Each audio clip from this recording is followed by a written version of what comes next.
Oke. Jadi kita akan continue. Kita punya study tentang paru-paru atau sistem pernapasan. Dan saya akan ulang sedikit lagi yang dari minggu lalu. Soalnya saya tahu ada beberapa pada satu yang mungkin belum dengar dan akan lebih benefit. Mari kita share screen.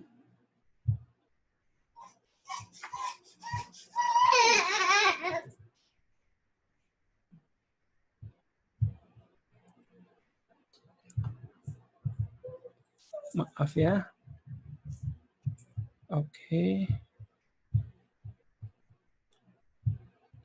Apakah bisa lihat kita semua? Bisa, Uncle. Bisa ya. Dan kalau ada komen question ya please kalau bisa kita bisa diskusi bersama-sama ya. Diskusi. Oke. Jadi kita sudah 2 minggu lalu kita belajar tentang paru-paru dan kita punya sistem pernapasan dan sekarang kita mau belajar aplikasinya ya. Dan ini sudah minggu lalu. Saya hanya mau cepat-cepat untuk mereka yang tidak ikut minggu lalu ya. Jadi kita tahu kita tuh dibentuk dari debu dan Tuhan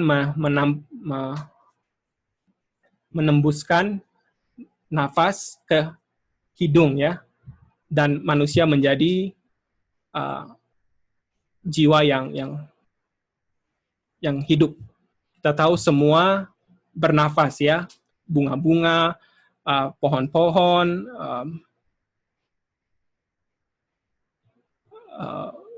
cacing, ikan, dan juga manusia dan binatang-binatang yang lebih tinggi ya. Tunggu ini.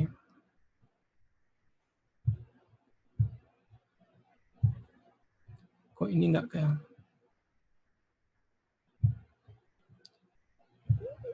nggak show? Apa? Oke, thank you. Oke.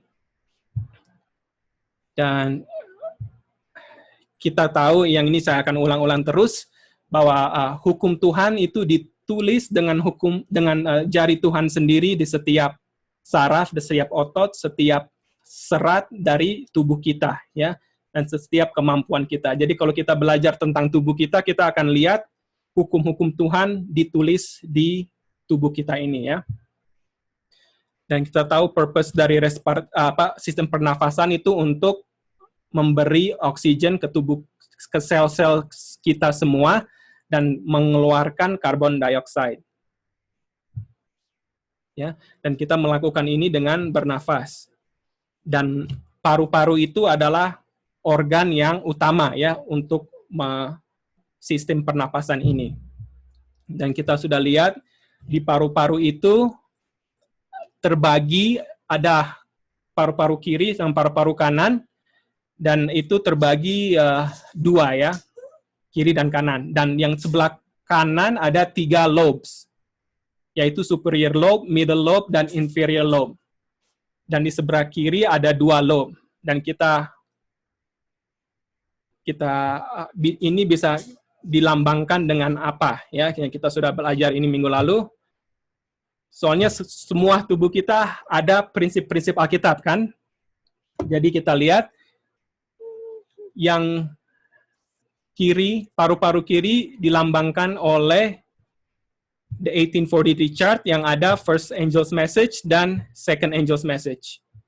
Dan paru-paru kanan yang ada 3 lobes-nya, kalau yang kiri hanya ada 2, dilambangkan dengan 1850 chart ya, yang ada first angel, second angel dengan third angel's message. Yaitu di sebelah kanan bawah ini kita lihat ada sanctuary yang belum dimengertikan sebelum 1844 ya. Jadi kita sangat indah sekali kita lihat paru-paru kita itu melambangkan 2 charts ini ya. Jadi Kita bisa lihat prinsip-prinsip Alkitab di paru-paru kita. Dan kita tahu di dalam chart-chart ini ada figures dari buku Daniel, ya. Dan kita tahu Daniel dan Revelation adalah satu. Dan kita lihat dua-dua, ya, ada Daniel dan Revelation di chart-chart ini. Dan kalau Nyonya White bilang, kalau kita belajar Daniel dan Revelation, kita akan dibangkitkan kembali, ya.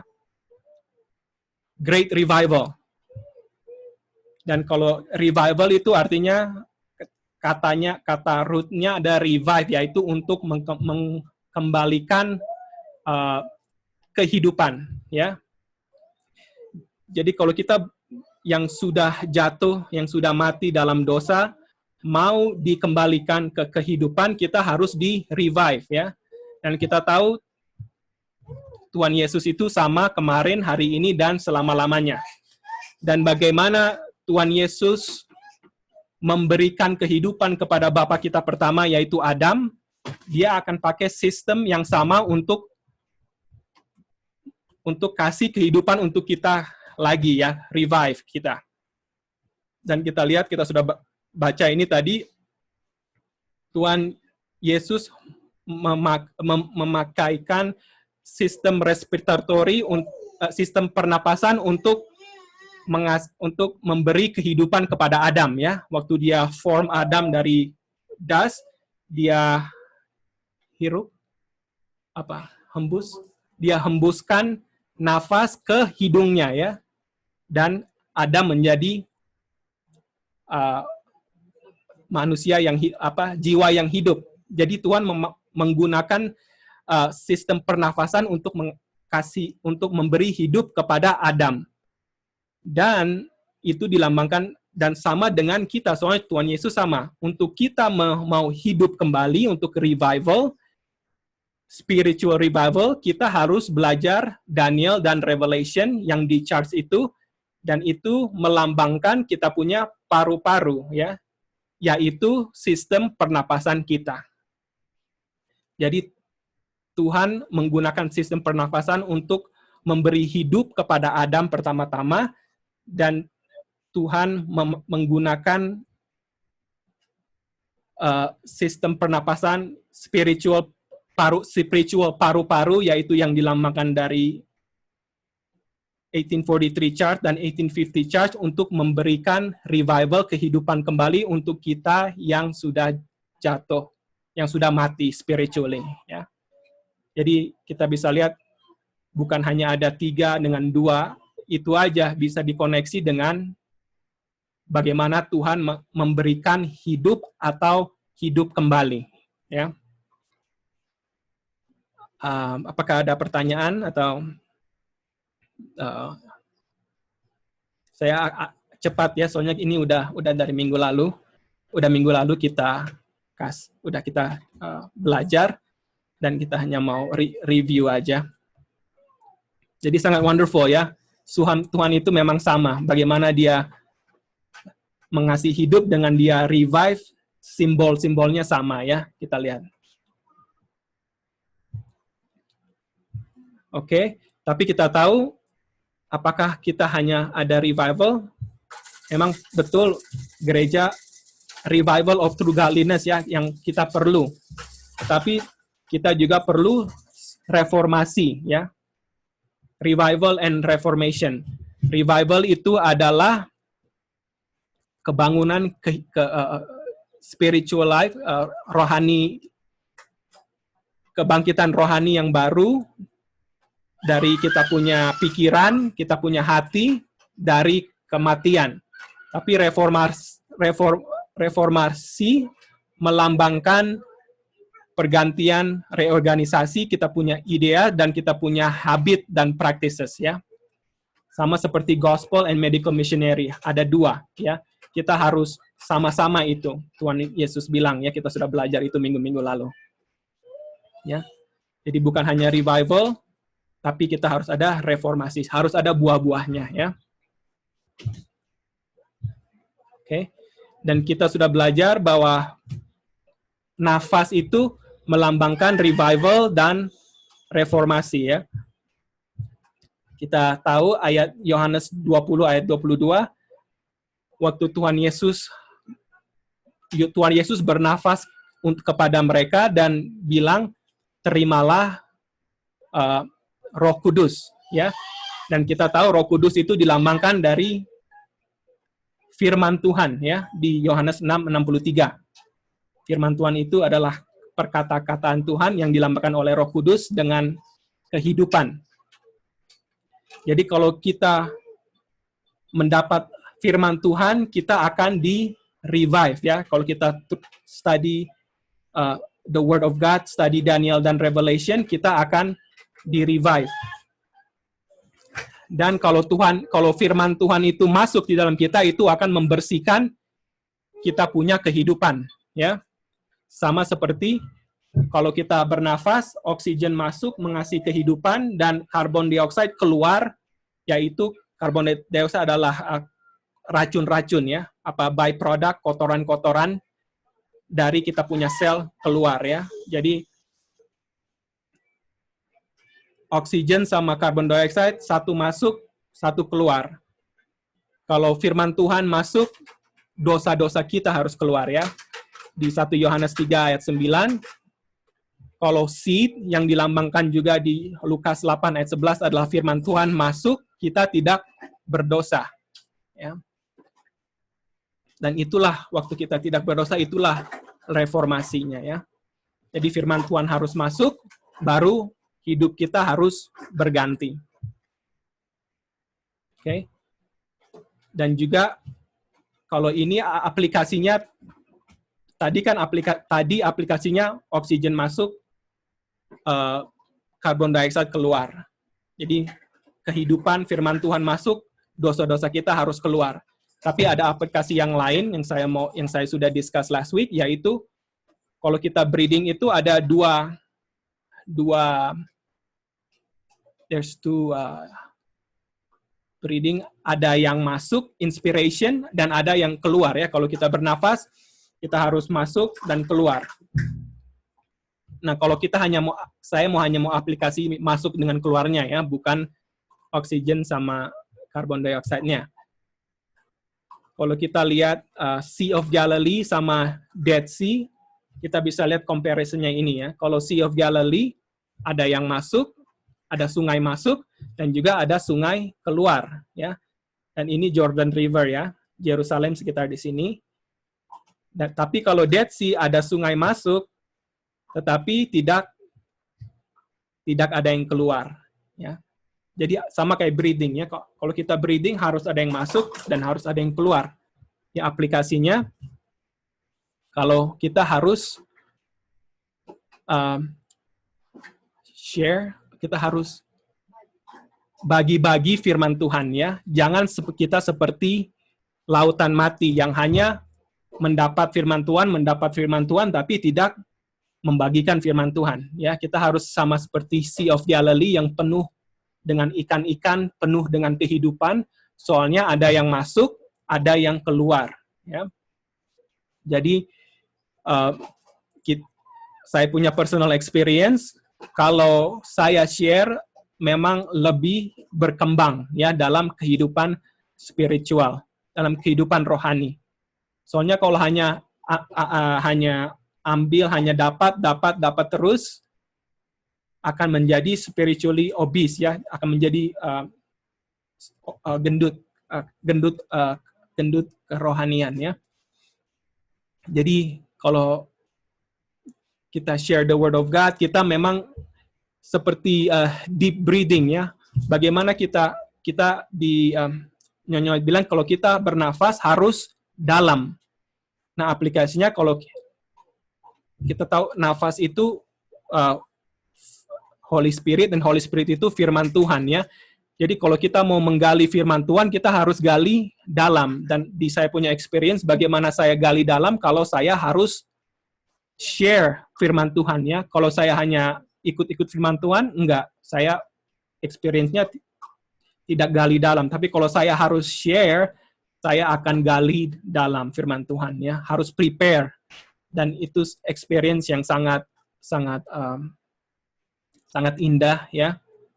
Biarpun saya personally orangnya ya tidak suka, sangat pendiam, pemalu, tapi saya tahu I know for sure memang kita harus kembangkan kita punya talenta untuk share. Soalnya 144.000 adalah mereka yang share the word of God ke seluruh dunia ya.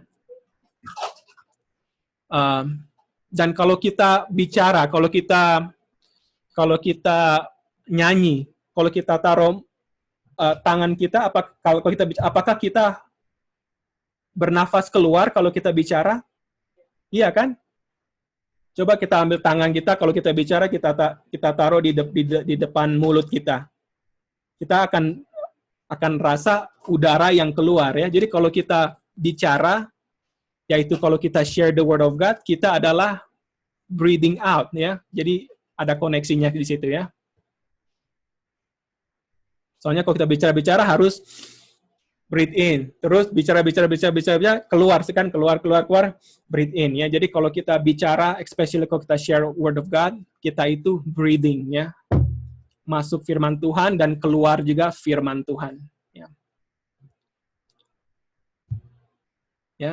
Dan bukan hanya Bible study, kita bisa share sama kita punya family, especially kita punya anak-anak ya.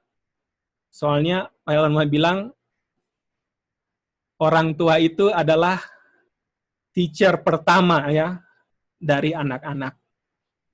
Ya, kita juga kalau gugup kita bisa bikin video, kita bisa bicara sama teman satu dengan satu. Jadi kalau nggak harus di format Bible study, tapi kita harus share ya, harus masuk dan juga harus ada yang keluar.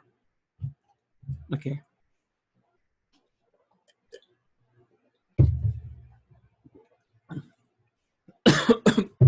Oke. Excuse me. Oke. Jadi kita last week di sini dan ini yang baru ya. Oke. Jadi bread itu kita sudah lihat melambangkan revival dan reformasi.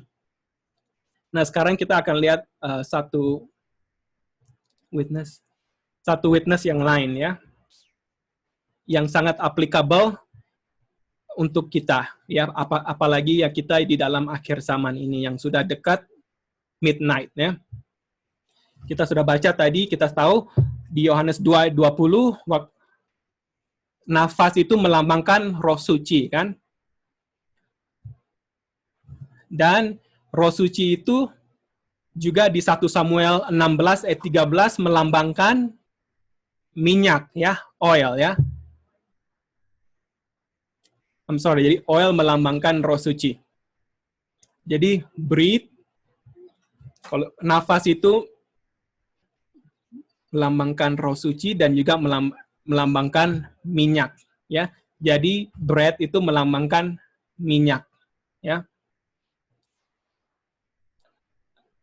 Jadi kalau kita bicara tentang minyak, ada story ada parable apa yang sangat aplikasi untuk kita di akhir zaman tentang minyak?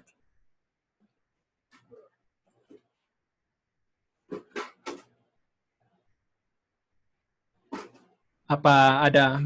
10 virgins. 10 virgins, betul, di Matius 25 ya. Jadi kita akan ke situ sekarang ya. Kita tahu nafas itu melambangkan oil ya, minyak. Yaitu Roh Suci. Ya. Kita semua sudah dengar ini ya, Parable of the 10 Virgins of Matthew 25. Dan apakah parable ini sangat aplikasi untuk kita? Ya, kalau Nyonya White tulis, dia selalu dikasih tunjuk parable ini, perumpamaan ini dari 10 anak darah, 5 yang bijaksana, 5 yang bodoh. Para perumpamaan ini sudah terjadi dan akan digenapi seluruhnya ya, to the very letter, dan sangat detailnya akan digenapi again. akan sekali lagi. Ada aplikasi yang spesial untuk waktu kita. Sama seperti malaikat ketiga sudah digenapi, ini akan menjadi kebenaran present truth sampai waktu to close of time, ya. Dan juga dia bilang kita harus mempelajari perumpamaan ini, soalnya kita akan merepresentasi yang bijaksana atau yang bodoh, ya. Dan kita tahu, jadi kita tahu ini parabelnya sangat beraplikasi untuk kita, ya. Jadi dan kita tahu ini kita akan mau lihat apa oilnya itu, ya, yang dilambangkan oleh breath, nafas. Oke. Jadi kalau kita belajar apakah mereka dua-dua ada lamp, ada light, ini supposed to be lamp yang bagus, ya. Ada terang, dua-dua ada terang, tapi hanya satu grup yang ada minyak, ya. Kalau kita baca di Council of Health 128, ada banyak orang unless kalau mereka tidak merendahkan diri di depan Tuhan, mereka akan kaget dan kecewa waktu mendengar, lihatlah mempelai datang. Mereka ada teori kebenaran, ya, tetapi mereka tidak ada minyak di dalam lampunya, ya, lamp. Ya. Kita punya iman pada waktu ini tidak boleh berhenti hanya dengan persetujuan atau kepercayaan teori dari malaikat ketiga, ya. Jadi jangan hanya teori aja, kita harus ada minyak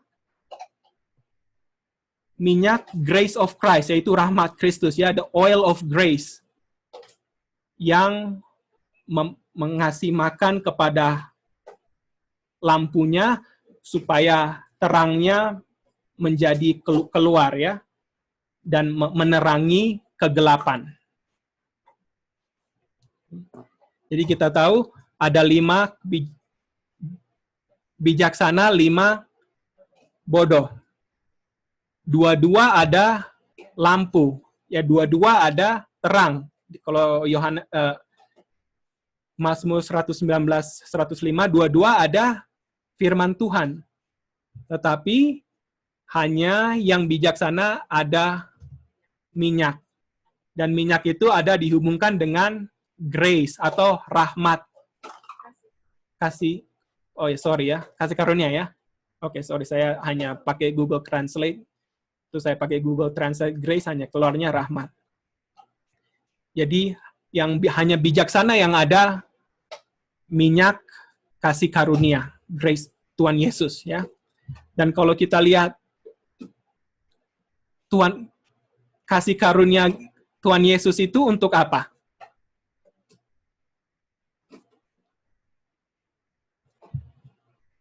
Di mana ayatnya dan untuk apa?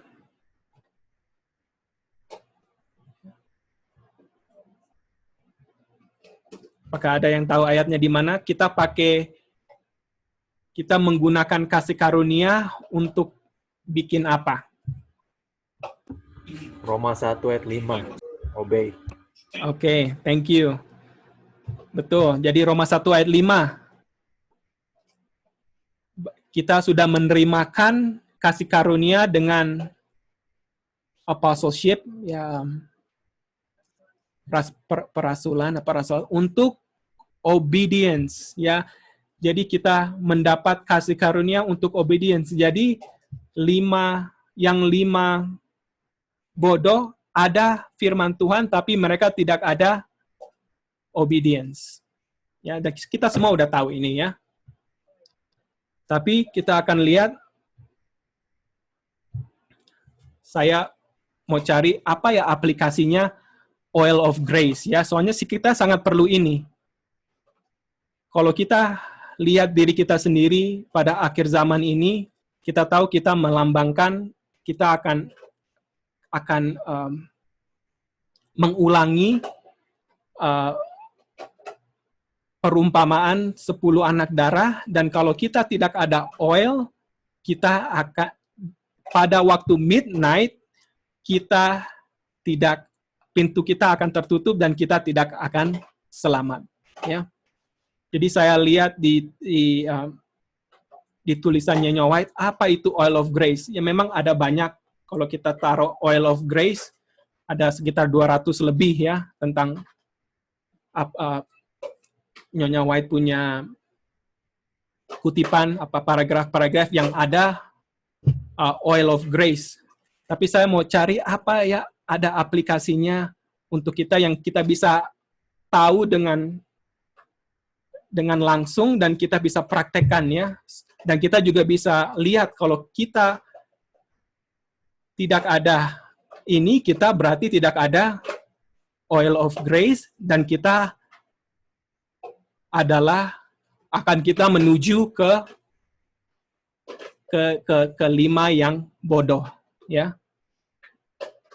Jadi kita lihat kita introspek diri kita sendiri ya. Dan sebelum saya search oil of grace, saya nggak ada preconceived idea, saya nggak tahu apa itu oil of grace ya. Tapi waktu saya lihat, memang ada banyak yang Nyonya White kutipannya hanya general ya, oil of grace. Kalau kita tidak ada oil of grace, sama seperti yang bodoh. Tapi saya lihat ada yang kita bisa aplikasikan ke hidup-hidup kita sekarang yang sangat detail ya. Dan ada hubungannya dengan satu yang lain ya. Jadi sangat interesting. Apa itu oil of grace secara practicality ya. Dan kita lihat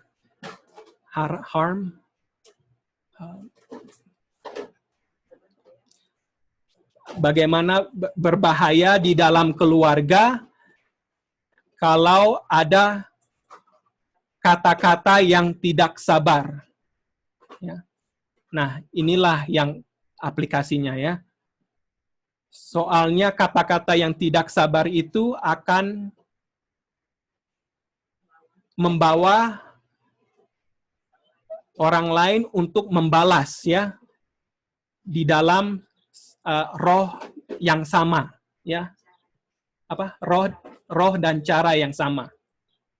Habis itu datang kata-kata untuk retaliasi untuk balas ya, balas dendam, dan kata-kata untuk bela diri. Dan kata-kata itu sebagai yang berat yang taruh di leher seperti kerbau ya. Dan kata-kata yang pahit itu akan kembali membikin penuaian yang buruk kepada jiwa-jiwa kita ya. Mereka yang suka mengatakan kata-kata yang tidak sabar itu akan mendapat akan malu, akan hilang harga diri, hormat diri, hilang kepercayaan diri, dan akan menyesal ya. Menyesal, dan mereka tidak bisa kontrol diri sendiri dan berkata-kata dengan yang tidak cara begitu ya, cara yang tidak sabar. Nah, terus Nyonya bilang how much better, akan lebih baik kalau kata-kata yang seperti ini tidak pernah dibicarakan. Akan lebih baik kalau kita ada oil of grace di dalam hati kita. Ya. Jadi kalau kita, especially ini sangat betul di dalam family ya. Soalnya kalau saya sama orang lain ya saya akan guard myself ya. Saya punya ada kayak akan guard self ya, kayak saya akan melihat diri, oh kalau orang lain bicaranya ya of course harus lemah lembut. Tapi kalau kita di rumah kita punya guard itu, saya nggak tahu bahasa Inggrisnya apa, bahasa Indonesia apa ya. Kita punya guard tuh kayak dituruni ya. Kita punya kayak kita punya kayak tembok itu dituruni. Jadi yang kita punya karakter akan keluar ya. Kalau sama orang lain kita punya tembok akan dinaikin, jadi kita ngomongnya ya ngomong baik. Tapi kalau di rumah, di sini ya di family circle, kita punya guard, kita punya tembok dituruni dan kita akan bicara apa karakter kita ya. Dan kalau kita punya kata-kata itu masih tidak sabar, berarti kita tidak ada oil of grace di hati kita. Ya. Jadi kita bisa lihat apakah saya foolish, apakah saya menuju ke foolish, apakah saya menuju ke bijaksana. Kalau kata-kata kita, especially kepada suami kita, pada istri kita, masih tidak kata-kata yang tidak sabar, itu tandanya kita tidak ada minyak. Ya. Ini hanya tanda-tanda jalan ya, kita bisa lihat diri kita sendiri.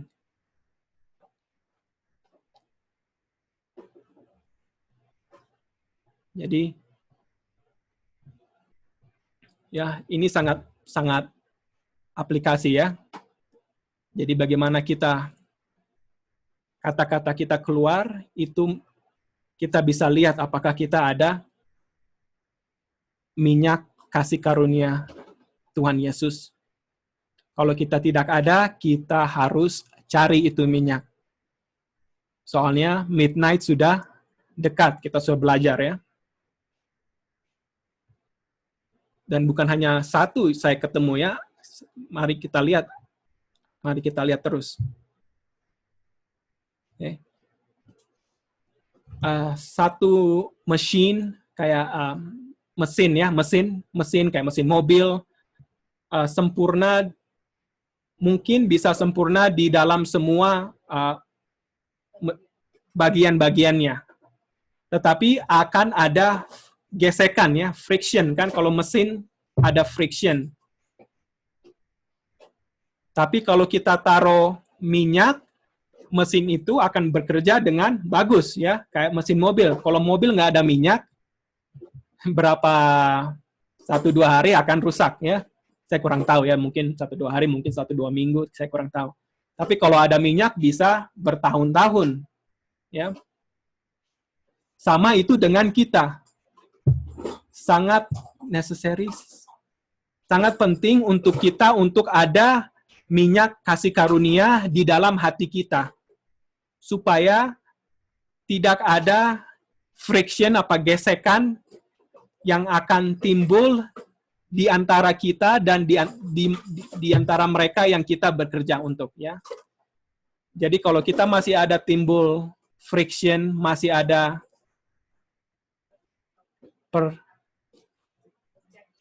kalau kita masih ada percekcokan, maaf ya, itu lambangnya kita tidak ada minyak kasih karunia. Jadi kita bisa introspek kita punya sendiri, dari diri kita sendiri. Kita sudah tahu perumpamaan 10 virgins, 10 anak darah itu melambangkan kita. Kita akan ulangi. Dan kalau bicara kita masih kasar, masih tidak sabar, kita masih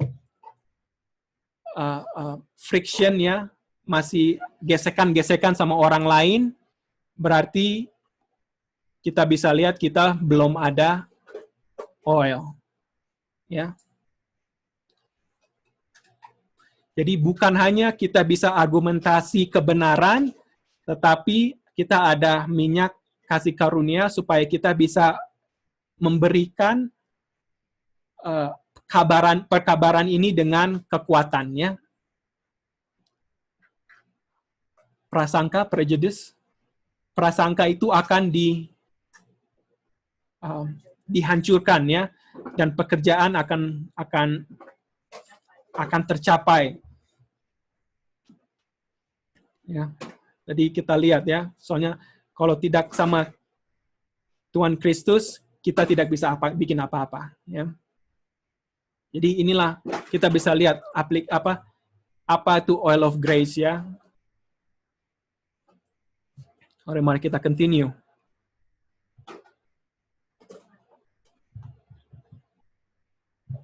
Tuhan akan membantui semua kita kalau kita perlu pertolongan di dalam pekerjaan yang sangat besar ini untuk mengalahkan diri kita.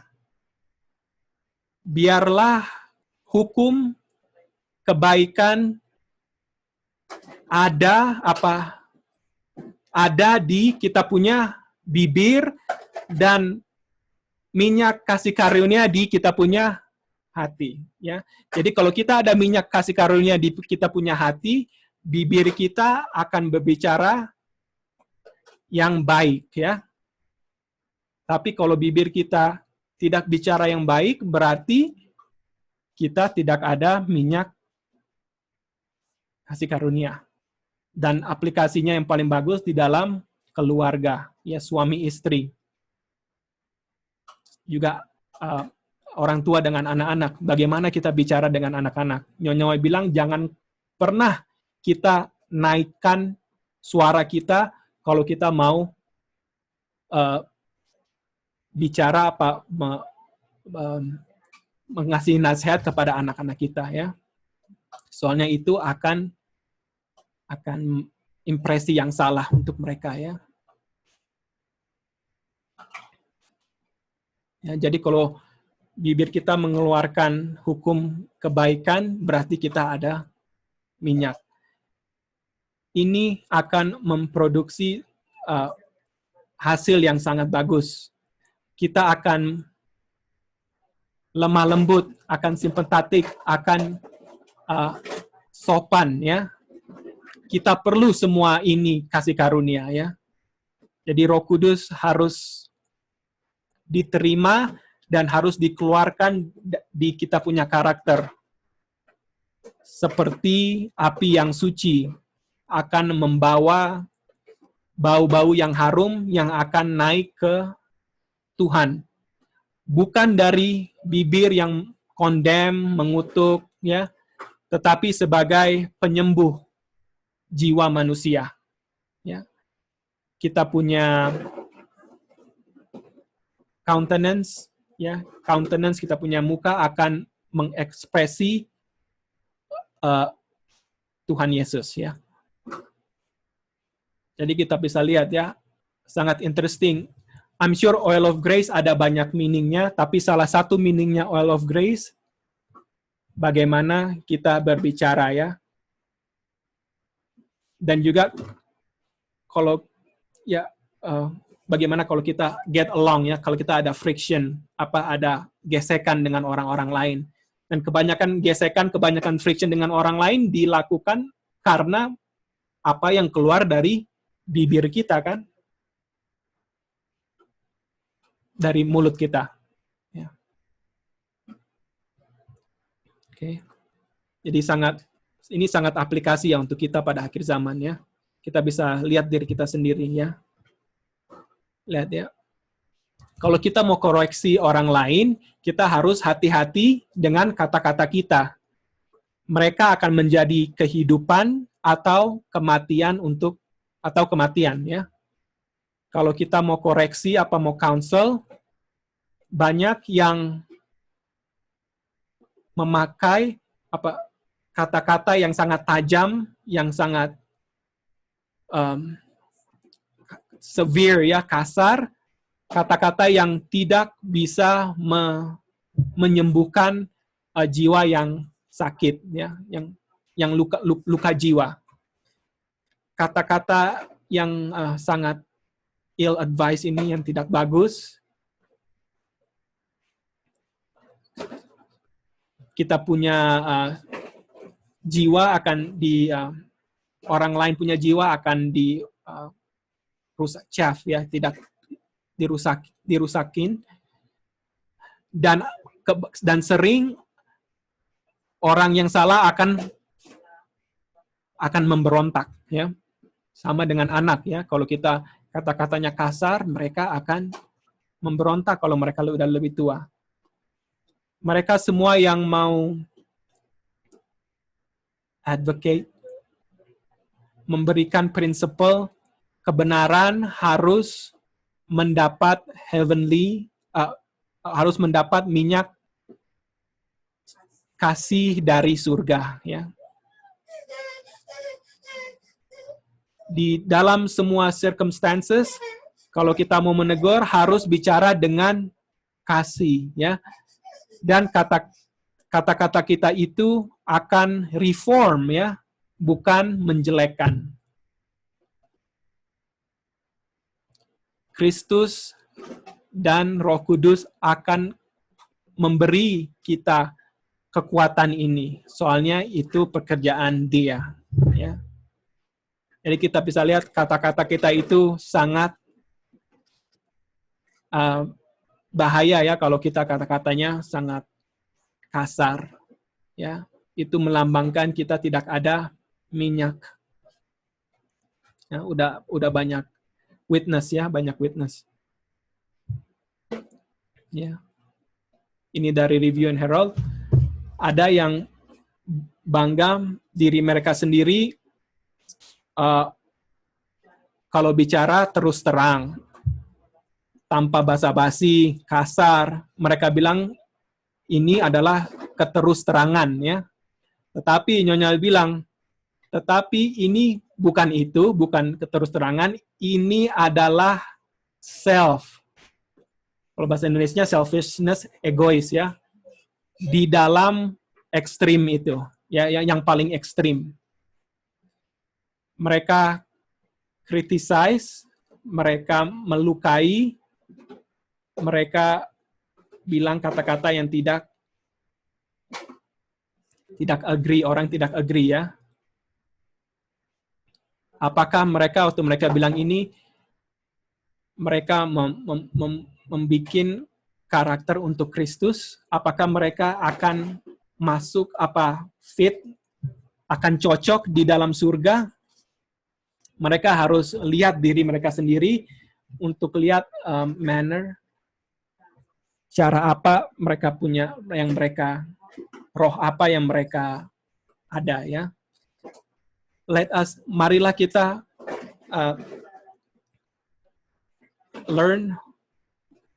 belajar untuk berkata-kata dengan lemah lembut, dengan tidak keras, biarpun ada banyak yang circumstance-nya yang sangat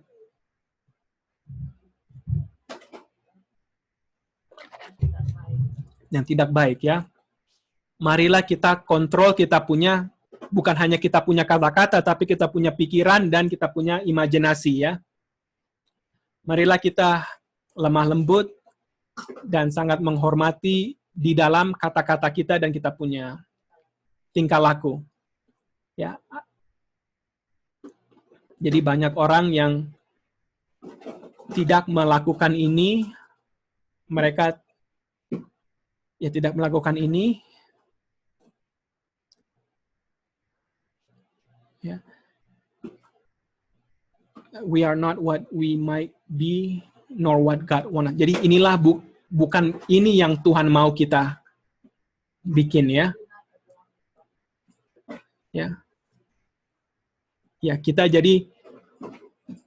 tidak adorn the doctrine we profess. Jadi kita profess Christ, tapi kita tidak ada karakter jubah Kristus. Ya. Mereka yang mau untuk menjadi teman-teman atau teman hidup, companion dari malaikat yang suci harus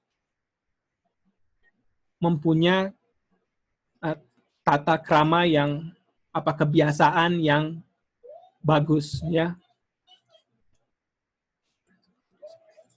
Kalau prinsip Kristen tidak dilakukan setiap hari,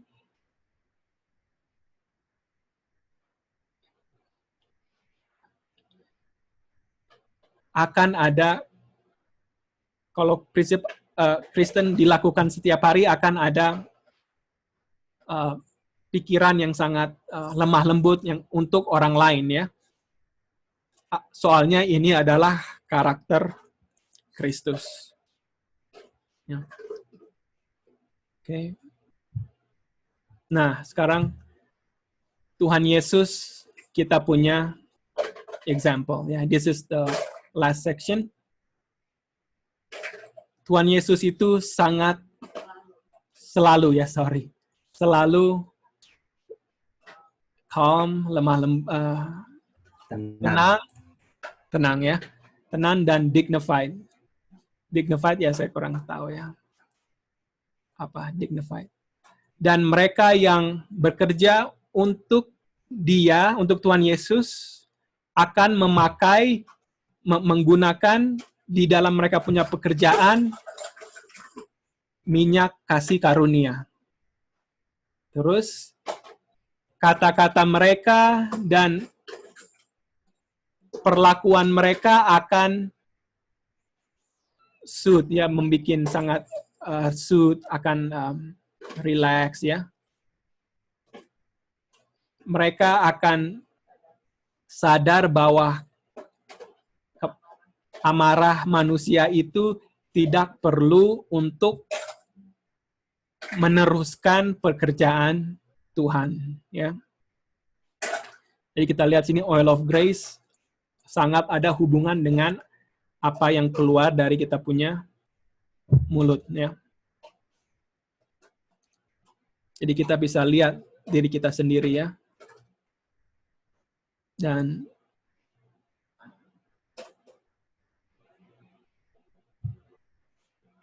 kita lihat ini quotation yang terakhir saya dapat dari Desire of Ages. Saya nggak akan baca semua ini, tapi kita tahu Yesus itu ditangkap pada waktu midnight ya, di Getsemani. Dia ditangkap midnight. Dan apakah kita, kalau kita belajar prophecy, kita sudah dekat midnight? Terus, jadi high priest, imam besar, dan ikutan imam besar bertanya-tanya kepada Tuhan Yesus untuk mau bikin dia salah, ya, mau cari kesalahan. Mereka tanya-tanya Tuhan Yesus ya di sesudah midnight, apa udah midnight, dan kita tahu midnight kita juga akan dibawa ke pengadilan ya. Sama seperti di midnight Tuhan Yesus dibawa di pengadilan dan akan ditanya segala macam untuk mau bikin kita salah, yang guilty. Tetapi Tuhan Yesus bilang, kenapa kamu mau tanya-tanya saya? Bukankah kamu sudah kasih mata-mata untuk melihat dan mendengar apa semua yang saya bilang? Kenapa kamu nggak tanya mereka aja? Itu yang Yesus bilang ya. Mereka tahu apa yang saya bilang, Yesus bilang. Terus Anas, ya imam besar, langsung diam waktu Tuhan Yesus bilang ini ya. Soalnya dia takut Tuhan Yesus akan membongkar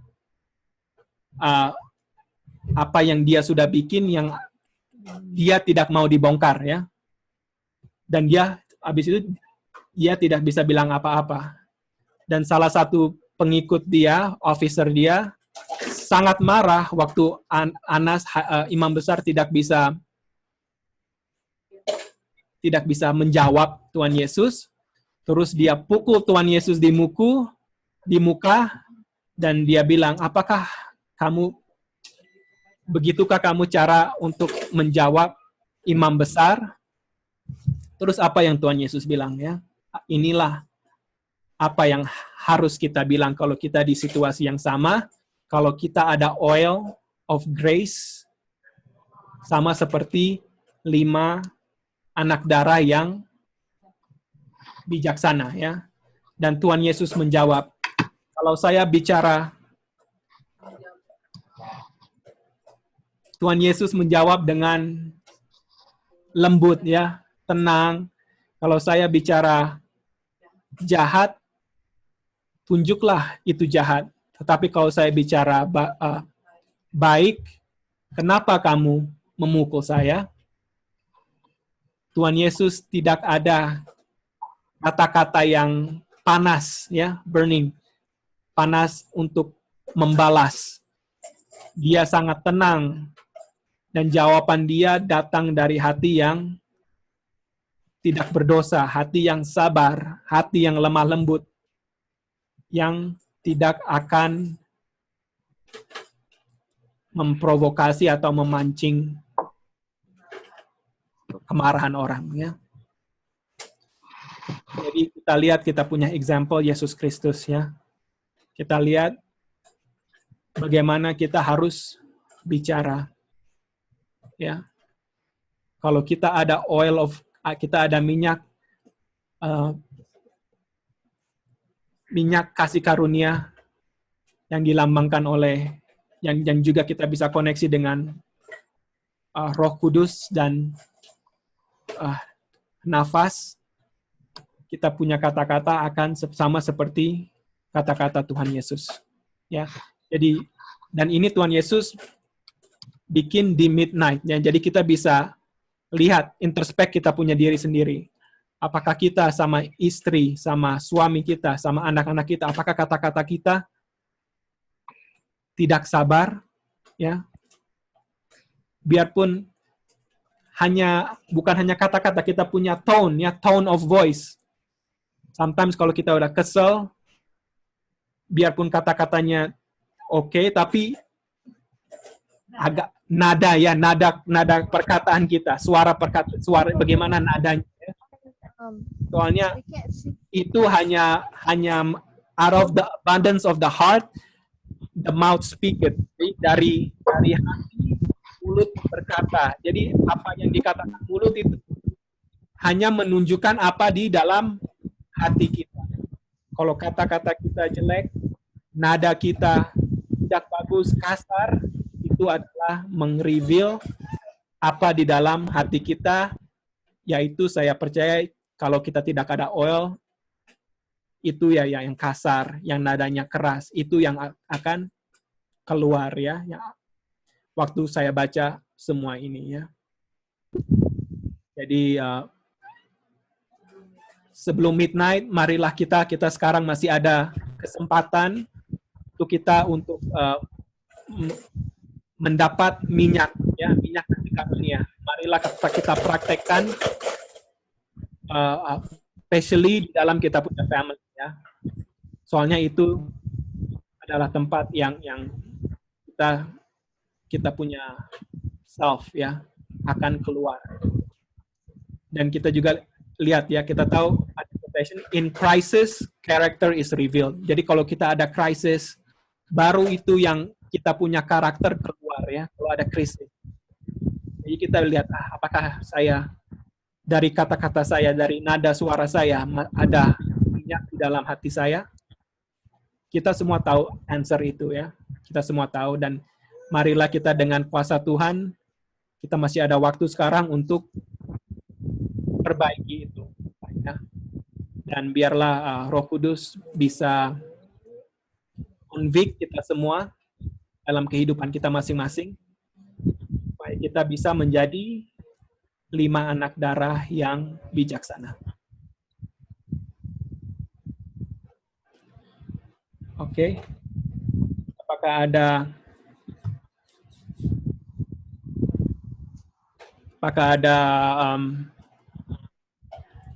pertanyaan, ada komen, ada masukan? Saya sangat appreciate.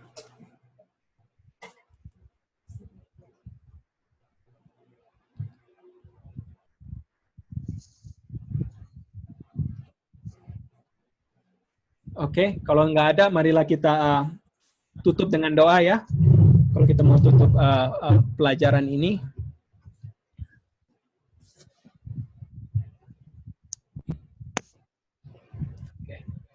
Let us pray.